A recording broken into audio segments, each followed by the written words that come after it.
Welcome in, everybody, to Betting Pros. Is me, Joey P, Joe Pisapia, and it's time for the Week 11 look ahead already. Of course, we'll do a little flyby of Monday Night Football as well. But remember, we're brought to you by BetMGM, the king of sportsbooks. Use that promo code Betting Pros, and don't forget to download the sportsbook app for BetMGM today on your Apple or your Google device. It doesn't matter. They all work, and they're all fun. So go check out BetMGM. And gentlemen, a fun weekend of football. My goodness. I know Pat's in a good mood. The Packers pulled a rabbit out of their hat, but I'll tell you, man, maybe the game of the year, the Vikings and the Bills, that was wild. That was crazy. Lots of emotions, lots of roller coasters, an amazing catch by Justin Jefferson too. And can you believe it? Jeff Saturday got a victory. Look at this. What a crazy year of football 2022 is. And there's only one thing we could do, which is continue to look ahead. So we're going to do that. And we're going to start with Monday Night Football. So, gentlemen, let's talk about it. Pat, let's start with you on this one. What are your thoughts on the Eagles and this number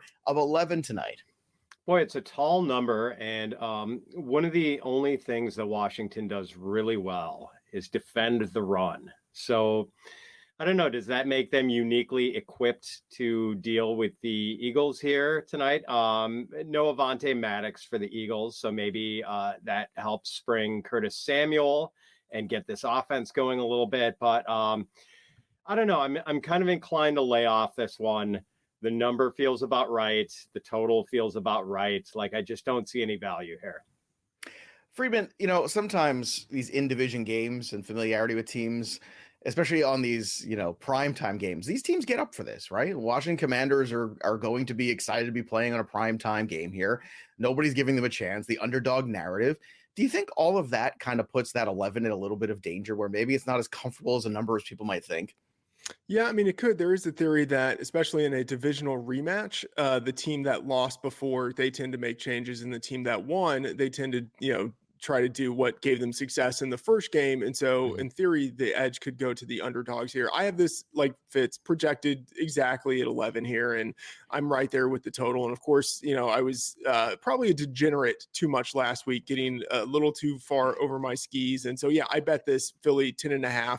So in theory, I've gotten a little bit of closing line value. The bet was made mainly with the idea that this line isn't moving down. If anything, it moves up. And I still think that's like, if it is going to move at all, it will probably move towards the Eagles, but I don't think it's going to move. So I think there's really nothing to do at this point if you're not already in the market.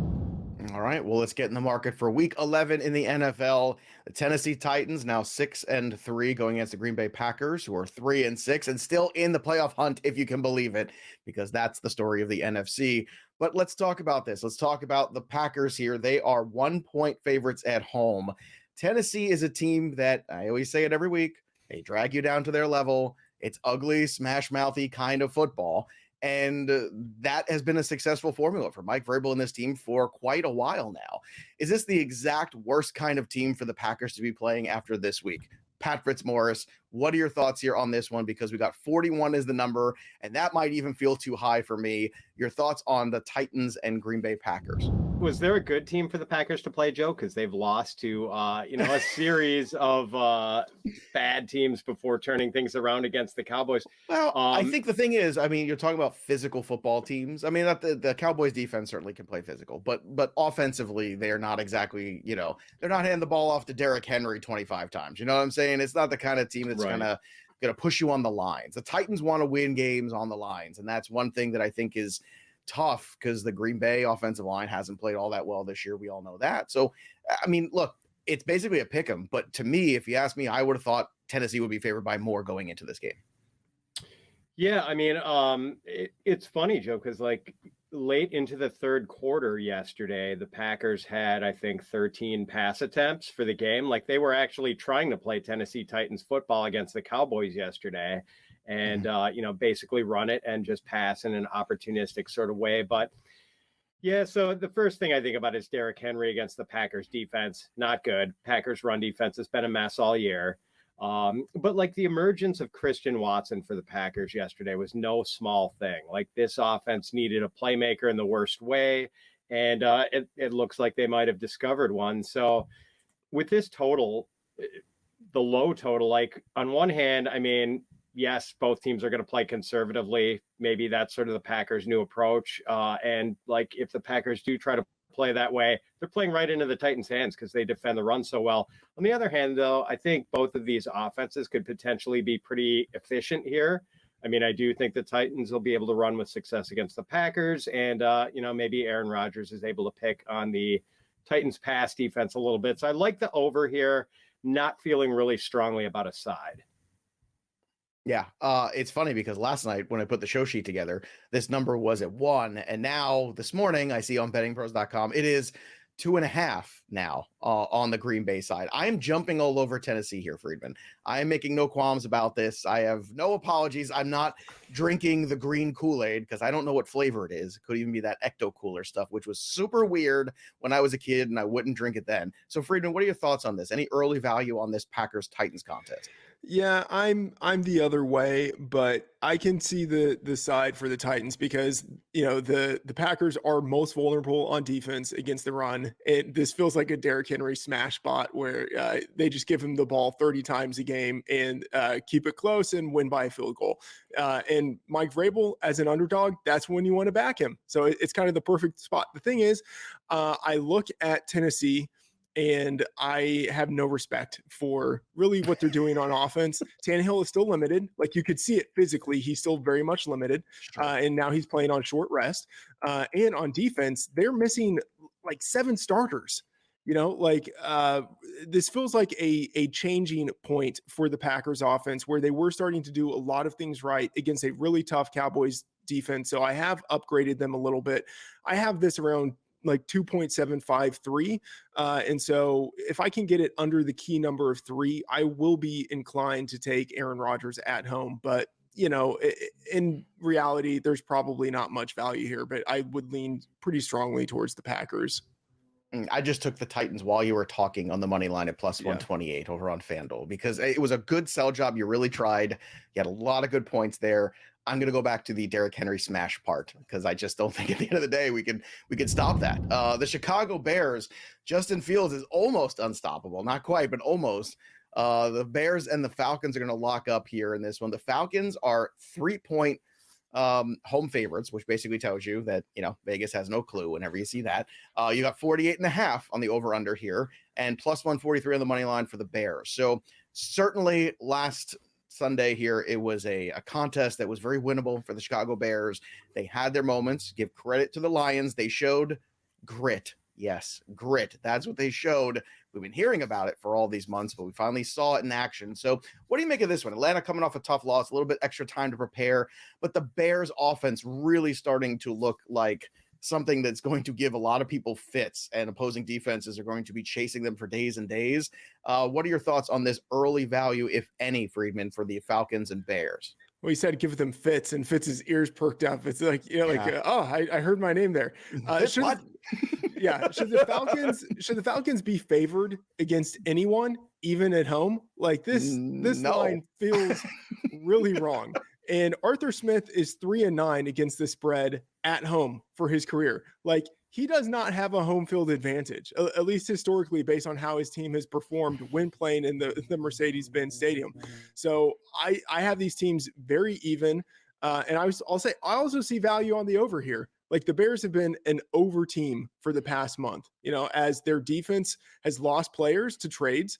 And as Justin Fields has turned it on and become like Lamar Jackson 2.0, like they've been able to score and they've been scored upon. And I think we continue to see that here. So I like the Bears and I like the over.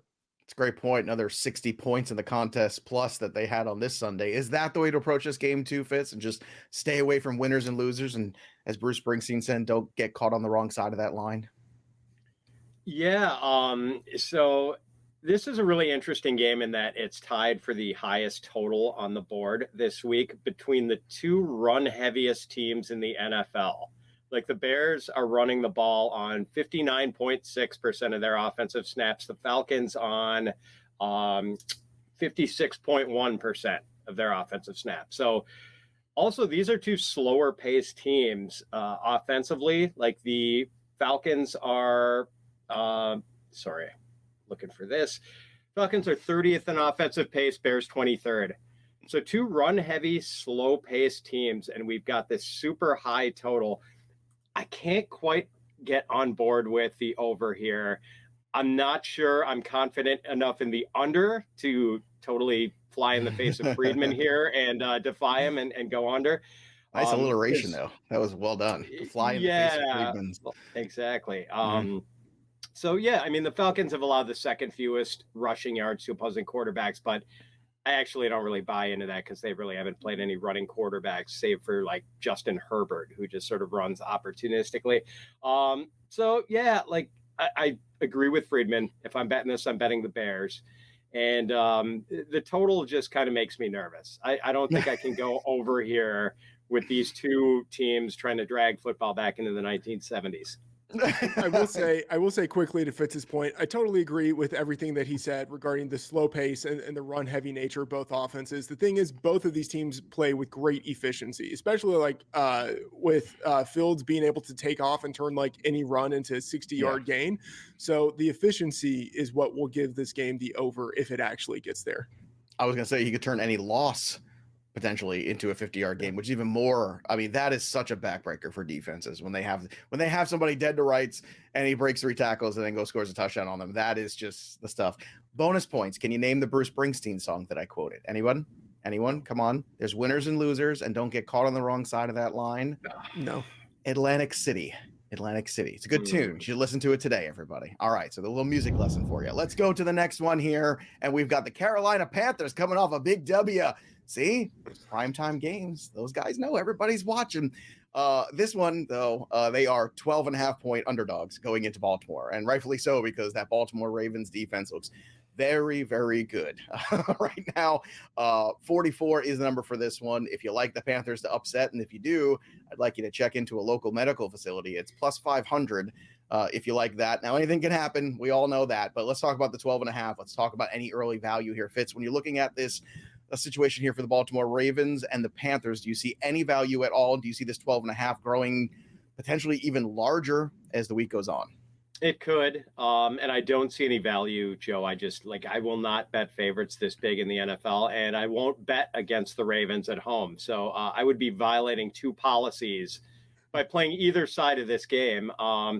It's just like, I think the Ravens probably are 12.5 points better at home than this Panthers team. But at the same time, like, I hate the idea that the Ravens could be coasting and up 17 points late and get backdoored and, lose money for you. So I'm leaning towards the under here because the Panthers defense doesn't completely stink, but their offense does, in fact, stink. And, the Ravens played kind of a slower pace. They're 31st in offensive pace. So I might play the under here, but I'm not touching a side. Interesting, too, to see that first initial instinct of when you see Roquan Smith with this new defense here in Baltimore. The immediate dividends were Justin Houston and Calais Campbell basically just torturing Andy Dalton for 4 quarters the last time we saw this group. So now you're going to see them coming off of a bye with a little bit more time to prepare. So, Freedman, what are your thoughts here on this one? Do you think that Baltimore wins this one handily, or do you think there's any possibility with some of those injuries they're so struggling with on offense that the Carolina Panthers can hang? Yeah, I take Fitz's point, and I'll say, like, there's nothing probably more square than being like, I'm going to bet the big favorite at home coming off of a bye. Like, could you be any more of a fish? I will be the sicko, okay? I want to be on the Ravens in this spot. 12.5 feels like it's 1 to 1.5 points too short. Like, it would not surprise me if this number gets to 13.5 or 14, because the Ravens, they are getting healthy. They are coming off of the bye, and the Panthers are bad. Like, I think they outperformed last week what we would have expected them to see, outperformed the spread certainly, but I don't give them a lot of credit for that. They were playing a divisional opponent. They were at home. They were on a short week. This feels like a very different situation. So I show value on it, and I expect the line to move. All right, fair enough. The Buffalo Bills find themselves, after 2 straight losses, now at 6-3. They will be home again to hopefully bounce back here for the Buffalo Bills fans, at least, against the Cleveland Browns. Cleveland is 3-6, and they just let everybody run on you all day long. You could run on the Cleveland Browns. So Buffalo, what we saw out of them yesterday is they were willing to, certainly with that Josh Allen elbow being iffy, run the football a little bit more than we've seen this year. The Buffalo Bills are 8.5-point favorites in this one over on bettingpros.com. The number is 47. If you like Cleveland to upset them and Buffalo to go to 3 straight losses, it's plus 220. Freedman, let's talk about this one here. Certainly Josh Allen, I think we can all agree, doesn't look like himself, but certainly still good enough. 85% Josh Allen or 75% Josh Allen is still pretty darn good when you compare him to other quarterbacks in the NFL. But I guess more of the question is, do you feel this is any value whatsoever early, whether it be on the over-under or on the line itself in this game, considering what you saw Sunday out of Buffalo? Yeah, like I would be happy to take this at 8.5. I think Fitz might disagree with me a little bit on this. Like, I'm much higher on this. I think this line should be like past 10. I'm not as concerned about the Josh Allen elbow thing as I am the Josh Allen decision making. Like, it seems like in the past 3 games, he's like regressed a little bit more towards like the Josh Allen before he had Stephon Diggs type of player, where he's throwing really inopportune interceptions, like the back-breaking interceptions when you could go ahead with another touchdown type of situation. So I'm more worried about that, but I think that is the kind of thing that will tend to stabilize. The elbow doesn't concern me as much. Like, he can just throw it a little bit softer and he still has plenty of arm strength and he's still got some of the best wide receivers in the league. You know, I'm still very much on the Bills here, but I do want to hear Fitz's side of this because I think he's a little less bullish on the Bills than I am. Well, all right, let's talk about it, Fitz, because, you know, certainly what you've seen the last 3 weeks, the decision-making, the confidence level being shaken a little bit too. Yesterday, certainly some weird moments in that game. So what do you take out of all of this? Because this is a perfect situation here to have a Cleveland Browns defense come in there and try to run the football, get a victory, get back on your feet. But does that style game lend itself to being an 8.5-point spread? Interesting. Yeah. Well, it's funny. Freedman mentioned the decision making of Josh Allen, and he was talking about where to go with the football. I was thinking, like, is it a good decision to throw an elbow at a defender after an interception? Throw your bad elbow at that defender. Yeah, that was kind of an iffy decision yesterday. Yeah, I've kind of had a rethink of this, Freedman. I really don't disagree with you that much. Like, I've initial projections slightly on the Browns side, but the more I thought about it, I mean, this just feels like too much respect for a Browns team that has lost 5 of its last 6 and given up 27.7 points a game over that stretch. So, like, I don't know if the Bills are really offensively built to take advantage of, you know, like, this is just a team that gives up huge chunks of yardage to running backs. And are the Bills really built that way? I don't think it matters. I think they're just going to go up and down the field in the Browns. So I am starting to come around to your way of thinking on this, Freedman. I'm certainly not going to bet the Browns in this spot. Don't really have a strong feeling about the total. Yeah, Okay. and by the way, this last week, think of all of the guys who were out on that Bills defense. Some of those guys are likely to come back this Poyer, week. Rousseau was out. Kyer Elam, Tre'Davious White out. hadn't come back. Tremaine Edmonds. Yeah, just like they still had that game sewn up. Despite all that, they still had that game literally in their hands and then fumbled it at the goal line. Yeah. So there you go. Boy, that sounds depressing. And I'm not even a Bills fan, but that was depressing for me to say that. So I apologize, Bills fans out there. That was not fun. All right, let's get to the next game here. Washington Commanders in week 11, after Monday Night Football is over, they're going to be going to Houston to take on the Houston Texans. They will be 2.5-point road favorites in that one. 40.5 is the number here. Plus 110 on the money line if you like the Houston Texans to win at home. Fitz, is the wrong team favored here? Just a question out here, because you got Washington going out there on the road. And, you know, I know the Houston Texans are not a good football team, but it's not like the Commanders are world beaters either. Yes. I mean, I think it's entirely possible, Joe. First spin on this, I had the Washington as a very small favorite, saw the actual line and maybe inched it up, felt a little pressure to do that. But yeah, like, I don't like Washington favored as a road favorite against anyone really in the NFL. And the Texans, you know, they went on the road and acquitted themselves reasonably well against the Giants yesterday. The Massey Peabody power rankings say that this game on a neutral field, Washington's about a point better. So on the road in Houston, yeah, I mean, I think this should be pretty close to a pick 'em, if not the Texans' favorite. So I am going to jump on this and take the Texans. You're only getting plus 110 on the money line for the Texans, which I thought was sort of interesting. I thought that would be a bigger temptation number. I want to see what that number may or may not become as the week goes on. That's one that I'd be monitoring. But this seems like one of those classic, well, the Commanders are just a better team than the Texans, but we all know this. The home underdogs, we've watched it happen time and time again, no matter how bad some of these teams are. I mean, the Carolina Panthers proved this concept. Just last week, we watched it where the Falcons were riding high, and then they came in to play Carolina in Carolina, and next thing you know, they came out with an L. So what do you think, Freedman, about this one when you look at it early on? I agree with everything Fitz just said. I have this actually even a little bit closer to the Texans. I think he has it at 1.5. I have it at 1.25. That said, I don't want to bet on the Texans. Like it's, like you bet on the Texans and like you get what you deserve, So like, I feel like you're taking your fate in your own hands. Do you think they're going to be a 1-win football team all year? Yeah, that is distinctly possible. Like I could see how that happens. The thing is, I might bet this if it gets to 3. This is one of those arbitrary points where I'm deciding to exercise a little bit of discipline. Like 2.5, I think there's some value there, but I also think like there are things that aren't captured in my power ratings and situations like, hey, the Texans suck and they might be looking to lose football games. And they have a head coach who decision-wise makes the wrong choice every opportunity he has. So I do not want to be backing them unless I'm getting 3. So I'm going to wait, and maybe this number gets to 3. And if it doesn't, I will probably be fine not having a position on it. But I do show theoretical value like Fitz does on the Texans. Yeah, can I make a point? Piggyback on Freedman here. Like, I don't want to bet this until after the Commanders-Eagles game tonight, because like maybe the Commanders give a plucky performance here, like and hang close. And then it does get to that key number of 3. And then I'm going to jump all over the Texans going against a, kind of a weak opponent on, that's playing on the road off a short week of rest. Yeah.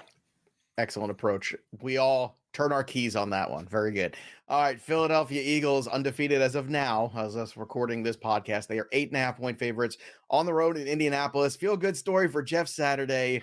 So we'll see. There's hope for all of us now to get hired as NFL coaches. So I'll just keep that in there. Hey, they can watch this podcast, say, hey, that Pat Fitzmaurice fellow, he knows what he's talking about. I'm going to go hire him, and maybe we'll have Freedman be a general manager and use all of his data stuff and everything that he's got. Indianapolis Colts, as I said, 8.5-point underdogs. 44 is the number for this one. Plus 350 if you want the Indianapolis Colts train to keep on rolling. They threw us a huge curveball because Matt Ryan was a quarterback yesterday. So, nobody saw that coming, which was wild and would have been fun had some of us in Superflex leagues not dropped Matt Ryan weeks ago, and now we're all upset about it. So, Fitz, let's look at this one. Honestly, no matter what happens with the Eagles in this game tonight, let's say even if they lose a nail-biter at the end somehow, is there any way this line doesn't just stay around this 8 number? Because it kind of feels like regardless, if you write the narrative of the Eagles lose, well, then they're going to take their frustrations possibly out on Indianapolis. And if they win and they look super convincing, who knows? This 8.5 could become even more. What do you think about this?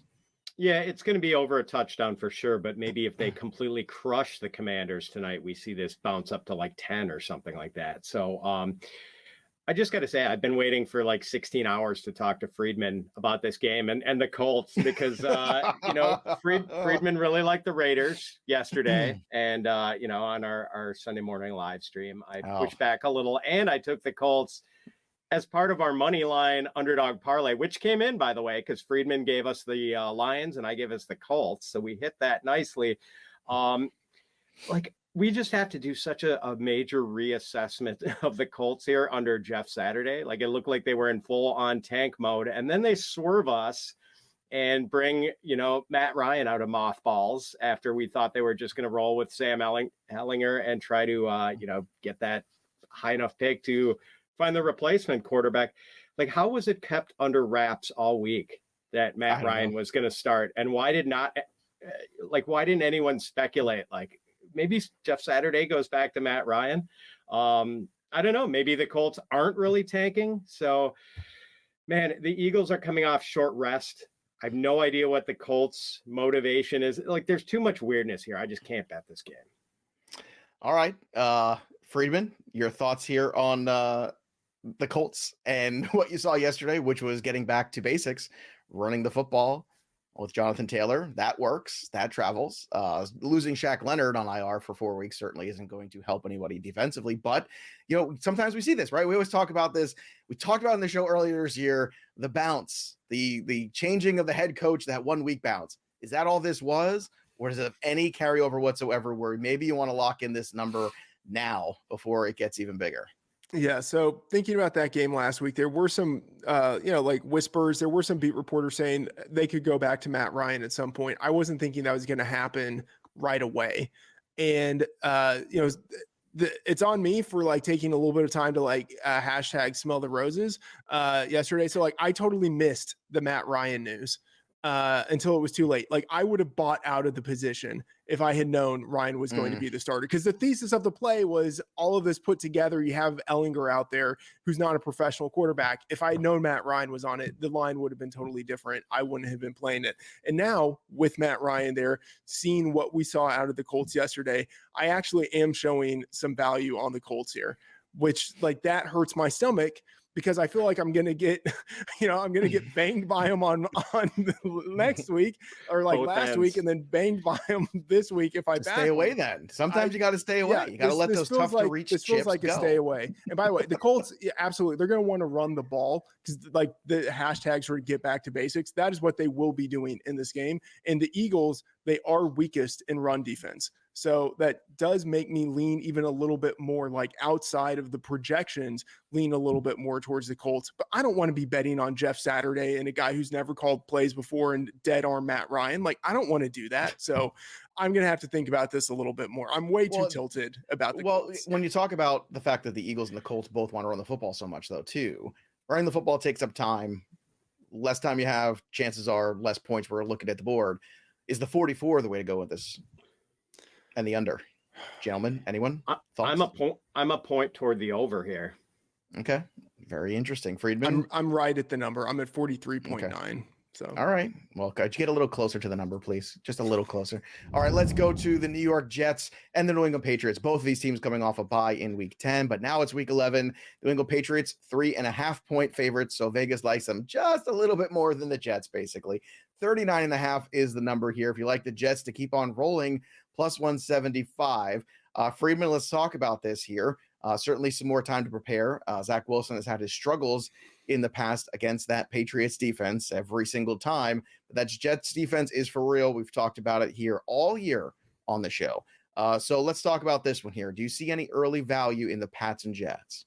Yeah, this is going to be, I want to hear Fitz, what he has to say, because we have a discrepancy on this. I have value on the Patriots here. I think that this number should be closer to 5.5. I have it at 5.25. And so above 3.5, I think there's significant value there. I know Fitz is under the 3, which means he's probably already bet the Jets. And I get it, but Zach Wilson is bad. He is verifiably bad when pressured. The Patriots can get pressure. Wilson hasn't performed well in any of his 3 games to date against the Patriots. This feels like a Patriots spot coming off of the bye at home. Yeah, and they've struggled at home in recent years too. The mystique, and we've talked about this, the aura of New England and playing in Foxborough is not what it used to be. But that being said, Matthew Judon leading the league in sacks. Certainly, you mentioned getting to the quarterback. Let's Patriots get to the quarterback. That's for damn sure. So Fitz, why are you so heavily on the other side of this? This is a fun little argument we got going here. Well, let me, break this to Freedman. Mac Jones is bad too, Freedman. And he doesn't move around. At least Zach Wilson is mobile, So, I mean, this Jets defense, man, Joe, you mentioned it just now, Robert Saleh has turned this unit into a fearsome beast. They are 8th in DVOA against the run, and they're much better against the pass than they are against the run. And since week 6, actually, the Patriots also really good against the pass. Since week 6, in DVOA against the Pats, against the pass, Patriots are third and Jets are fourth. They're only behind the Eagles and Broncos, two other excellent pass defenses. So this is going to be an absolute rock fight of a game. And I just don't think the Patriots are very good. I don't think much of this offense. They can run the ball a little, but they don't really stop the run well. Man, the big bet here is the under. I want to get on the under here, and I hit the under this morning. I also did place a small bet on the Jets this morning, Freedman. So yes, you're right about that. I don't know. I guess we see this game differently because I don't have a lot of respect for the Patriots this year. I will say, I think Fitz he has more conviction in his side than I do in mine. I can look at my power ratings and know that I've probably been too slow to adjust the Jets up, especially because of their defense, and to adjust the Patriots down. I know I'm at risk of that. Mm-hmm. Yeah, fair enough. There's also the risk of the Jets believing the press clippings a little bit too. I know they beat Buffalo, and that was a huge thing, and they've had a whole week to think about how great they are. And sometimes that could be a very dangerous thing for a young team that's up and coming. I'm going to lay on the side of the Patriots, not because I'm a Patriots fan, because at the end of the day, they're going to play defense, run the football in New England. I think that's going to be enough for them to do that. If you had Breece Hall still, I might feel differently about this game, but they don't. So at the end of the day, I think they'll get this in a close one, but I would definitely go with the New England Patriots in this one too. All right, let's go with the Los Angeles Rams.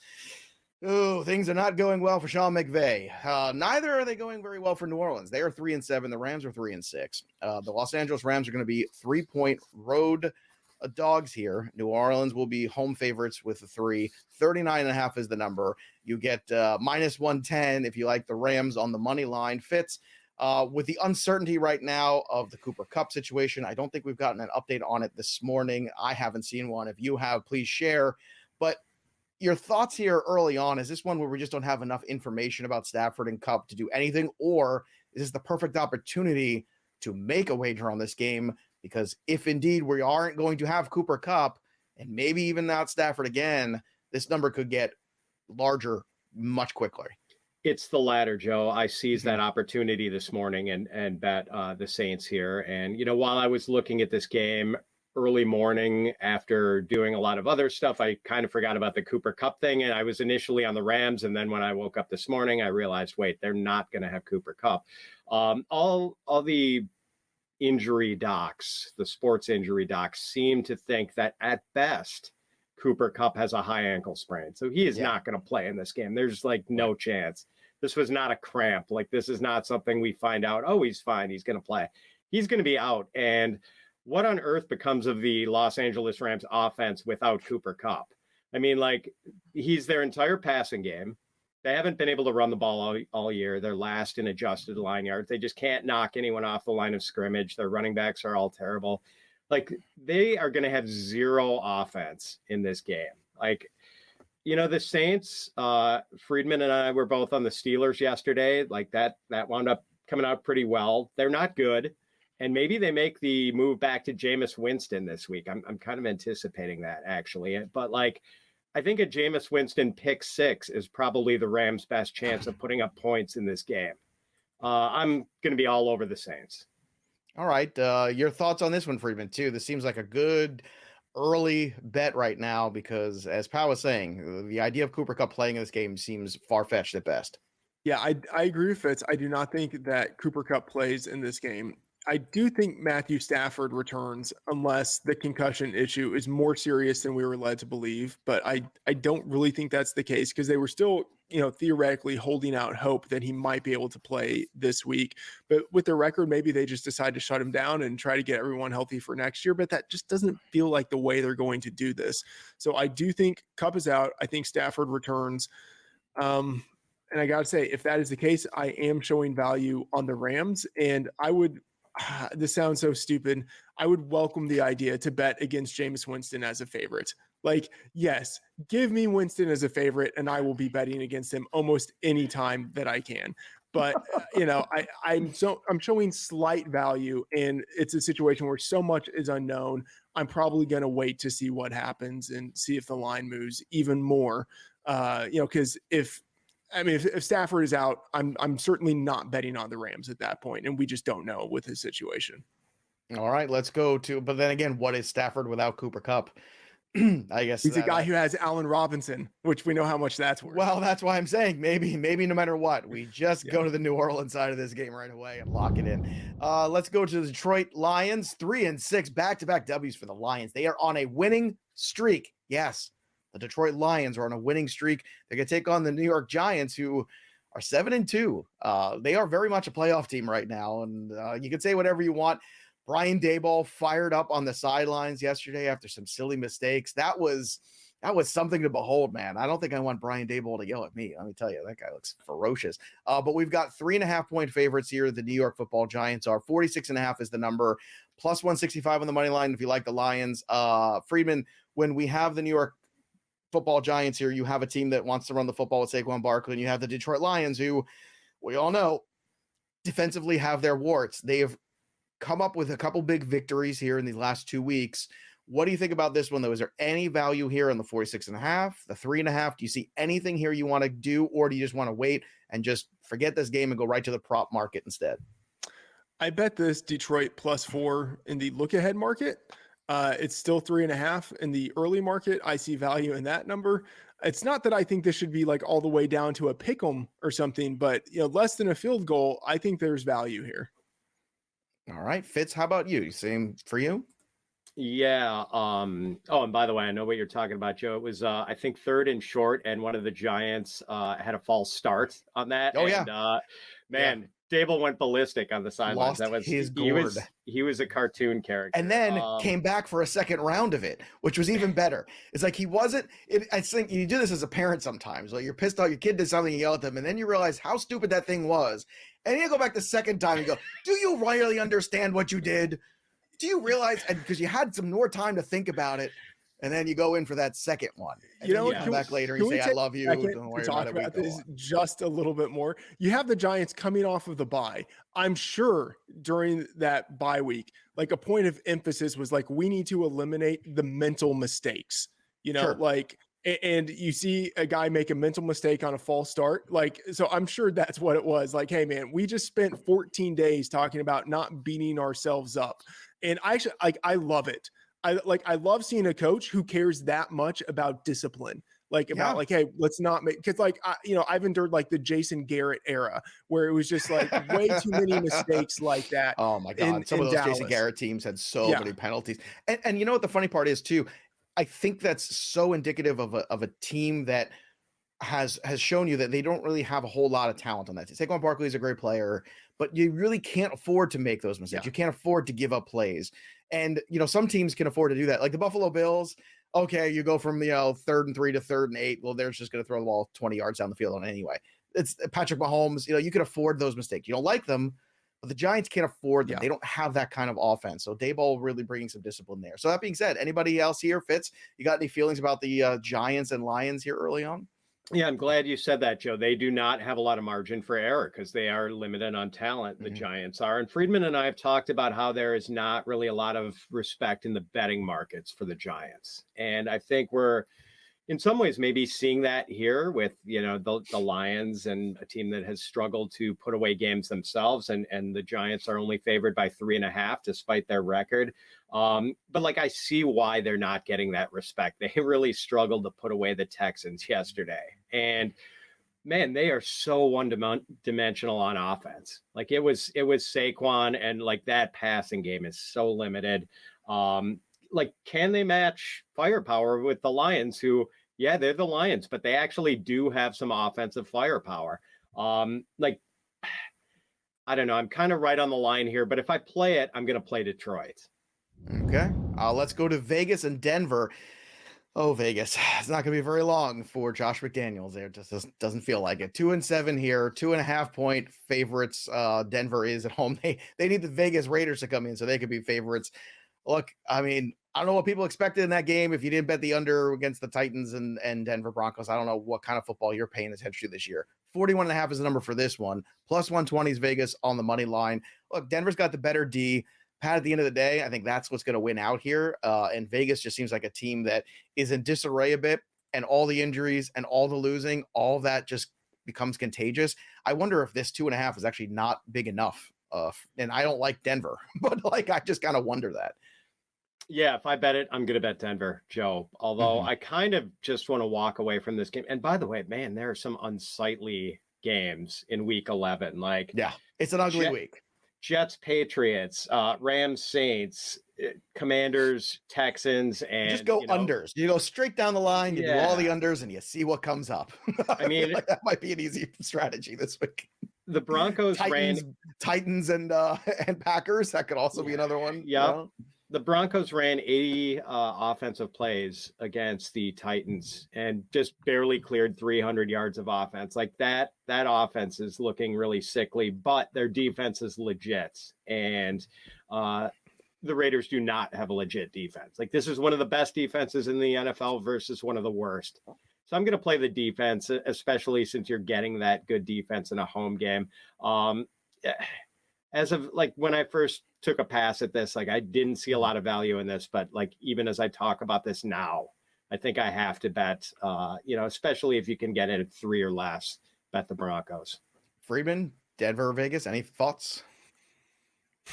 My number leans more towards Vegas, but I hate it. And I will not bet it until it gets to 3, and it's already 3 at some places, and I still don't want to bet it because I could see it going to 3.5. Like Josh McDaniels could get fired this week. Like I think it's very possible. Yeah, there's a real chance that happens. Like Derek Carr was crying in his press conference yesterday. Like this is a team that feels like they have lost all sense of hope, and that is not the kind of team I want to be betting on. A playoff team last year too, and a playoff team that loved that coach that they played for. It seemed like such a weird love fest, and the fact that they moved on from Brescia is just I don't know. Sometimes you just got to go with what's working at the end of the day. The Dallas Cowboys, Minnesota Vikings are going to lock up here. 6-3 is Dallas. The Minnesota Vikings move to 8-1. The Vikings, though, if you can believe it, are 2-point underdogs at home against the Cowboys. 47.5 is the number. If you like Minnesota on the money line, and I do at +110, well, this is a good opportunity for you. Your thoughts here on this one, Freedman? Any surprise here? Because I think the wrong team's favored in this one too. Yeah, it's not a surprise, but certainly what we saw yesterday, I think should change the way that we are viewing these teams. Although I say that, okay, Dallas, going into Lambeau, losing, you could see how that happens. A lot of teams lose in Lambeau. It's a hard place to play. And okay, yes, the Vikings, they did win in miraculous fashion against the best team in the league. And I still think the Bills are probably the best team in the league. But, it seems like every week the Vikings are getting like Minneapolis miracles, right? And there's nothing in the underlying data. There's nothing that you can kind of parse to say okay, this is why in terms of a coaching matchup, they're great in 3rd and short, or they're always going for it in 4th downs. There's nothing that you can pinpoint to say, this is why they are winning all of these 1-score games. So it feels like a string of luck, but I mean, yeah, I've adjusted the Vikings up because you have to do it because they're winning all these games. They have a good offense and seemingly they have an opportunistic defense. And the Cowboys, yeah, they did lose against an inferior Packers team in a game where they were ahead by 2 touchdowns. If you have the killer mentality, that's a game that you win. So I am showing value on the Vikings here. I think this should still be Cowboys favored, but favored by 1. I think this line is going to move down towards the Vikings. And so if you like the Vikings, I think you bet it now. Yeah, I think you bet it outright. You like the Vikings. You just go right to the +110 there, get the plus money, lock it in. That's it. Losing is contagious. We just talked about the Raiders. Winning is contagious too, Freedman. Fitz. And I think that actually both of you, I'm going to tell both of you winning's contagious. No, but seriously, Fitz, you look at this. I don't know what's going to take for us to buy into Minnesota a little bit. Sometimes some teams just have that thing. And for a team last year that struggled mightily in those close games, they're winning these close games. And that makes a huge mental difference because you start to believe you're going to. And if this is a close game again, and this one's at home, I'm going on the Viking side. What are your thoughts? Yeah, I'm so torn here, Joe, because I've been telling you guys, I've been telling Freedman on the Sunday morning live streams that the Vikings have been living a lie and skating by and beating mostly bad teams until yesterday. The Dolphins were the only decent team, the only team with a winning record. They've beaten on this current winning streak, but like, man, there is something about this team, like really resilient. Look at what happened yesterday. Justin Jefferson had to make one of the greatest catches of all time. Then they stuffed Kirk Cousins at the goal line, and then Buffalo completely botches a QB sneak. Like, they just could not put away. The Vikings were like the killer in a slasher movie. Like, it was Halloween, the knitting needle in the neck, coat hanger in the eye. They just like kept coming, like you could not kill the Vikings yesterday. It was Michael Myers, man. So the Vikings did kind of win my respect a little bit with that performance. But on the other hand, like, this is exactly the sort of spot where I want to bet Dallas, a good team coming off a tough loss that probably has them pretty pissed off today, going against the fat and happy team that just won a game they had no business winning. And man, that is a formula I love betting and have been, very successful betting over the years. Like, take the hungry, angry team coming off the loss, the good team, against the fat and happy team coming off the win. So, man, I still have to come to grips with where I am right now. Like, I can't, I'm too, Joe, I'm showing value on the Vikings, but I don't want to bet the Vikings here. It's okay to believe. It's okay to love again. The Pittsburgh Steelers 3-6 are 5-point home underdogs to the Cincinnati Bengals 5-4 coming off a bye. Now, you're not going to get Chase back in this game, but the Pittsburgh Steelers did get TJ Watt, who makes a big difference. He played 80% of the defensive snaps there, more than I thought he was going to. 42.5 is the number. If you like Pittsburgh to win outright, it's plus 185. Fitz, I see some value here on the Pittsburgh side. I think I'm on Pittsburgh all the way here because they can get to the quarterback now that TJ Watt is back. And when you can do that, good things happen, especially that suspect Cincinnati Bengals offensive line. Imagine the Bengals pull this one out, but I like this 5. This is a good number. What are your thoughts? Yeah, they needed Watt badly because they had the 3rd worst pressure rate in the league. 0. Yeah, they just did not have much of a pass rush without Watt. So getting him back is huge. And Joe Burrow's been the 2nd most sacked quarterback behind only Justin Fields. He's gone down 30 times this year. And it just, like, the Steelers beat the Bengals way back in week 1. That feels like forever ago, but 23-20 in the opener. My one concern here is that Kenny Pickett has been really bad, and he looks really bad. I mean, can they match firepower against Joe Burrow with Kenny Pickett? Like, that's my concern here. So, man, I'm showing a little bit of value with Pittsburgh, but I don't know if I can bet on Kenny Pickett against Joe Burrow. Well, but Joe Burrow struggled in Pittsburgh before. We've seen that. Even, I want to say last year, if memory serves, too. Didn't they drop a game to Pittsburgh in Heinz Field when it was still Heinz Field? I could be wrong, but I remember one of these games where you looked up and you're like, wow, did the Steelers just beat the Bengals?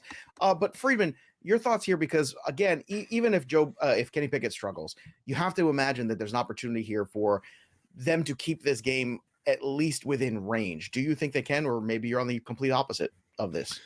Yeah, I have this projected at 5.5. And I'll say, like, I hate betting against Mike Tomlin when he's an underdog, especially when he's an underdog at home. That's like his smash spot. And we saw it yesterday, right? Like, he crushes in that spot. And he also does well as a dog in division too. So it's like this Venn diagram of all of the Tomlin smash spots. And it's just, I'm showing value on the other side. I think this line will move up.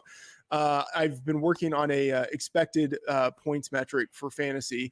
And for the past 4 weeks, like, all of the Bengals are just crushing in that metric. Like, Joe Mixon dominating, Joe Burrow dominating, Jamar Chase not in this game, but he's been dominating, T. Higgins. Like, I think this is too much. You have the Bengals coming off of the bye, and they looked great heading into the bye. So I'm on the Bengals in this spot, primarily because I do see value, but also I think the line's just going to continue to move towards them.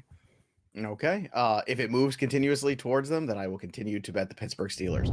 Let's go to Kansas City and Los Angeles Chargers. Kansas City 7-point road favorites. Patrick Mahomes playing like an MVP. Certainly going to be down Juju Smith-Schuster, though, for some time. We'll see how long. 50 is the number for this one. Freedman, any early value on this one? Do you want to lock in this 7?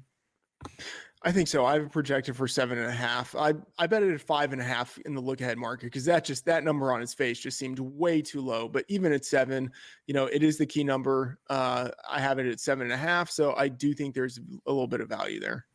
All right, Fitz, how about you? Yeah, I mean, I kind of like the Chargers in this one. Like, You really do. When we saw the Chiefs play the Chargers in week 2 in that Thursday night game, the Chiefs won 27-24, and they needed a 99-yard interception return early in the fourth quarter to pull that out. Like, the Chargers thoroughly outplayed the Chiefs. Like, man, and I was as impressed by a losing team in that game as, I have been pretty much all year. And the Chargers turned in another really good effort on Sunday night against the 49ers, only to come up on the losing end. So, like, I think this is too much. I mean, I know that there is not a big home field advantage in SoFi. Like, that home field advantage is probably worth like less than 2 points. But this just feels tall to me.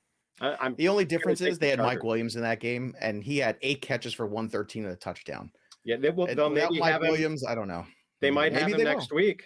And they might, Maybe. It's possible they get him back. It's possible they get Keenan Allen back. I mean, I kind of don't want to bet it until we know more, but part of me wants to just grab it now.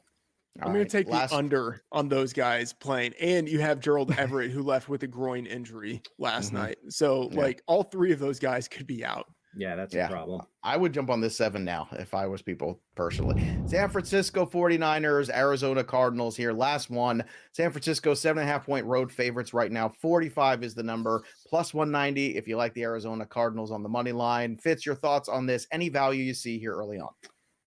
Yeah. I mean, I like the Niners. About a half a point of value there. Like, I just don't think much of this Arizona team, even though they were able to beat a totally toothless, crippled Rams team yesterday. Like, I just, I'm all over the Niners. There you go. Toothless and crippled. Your thoughts, Freedman, on this one? Any early value for you?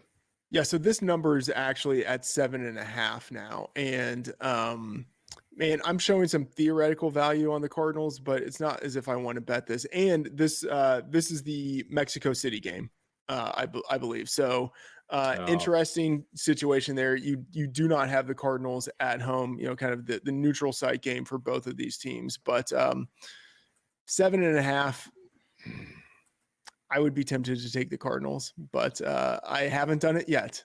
Yeah, I forgot it. I forgot this one was the Mexico City game. So that kind of makes me not like the 40. This is just going to be a walk away game for me.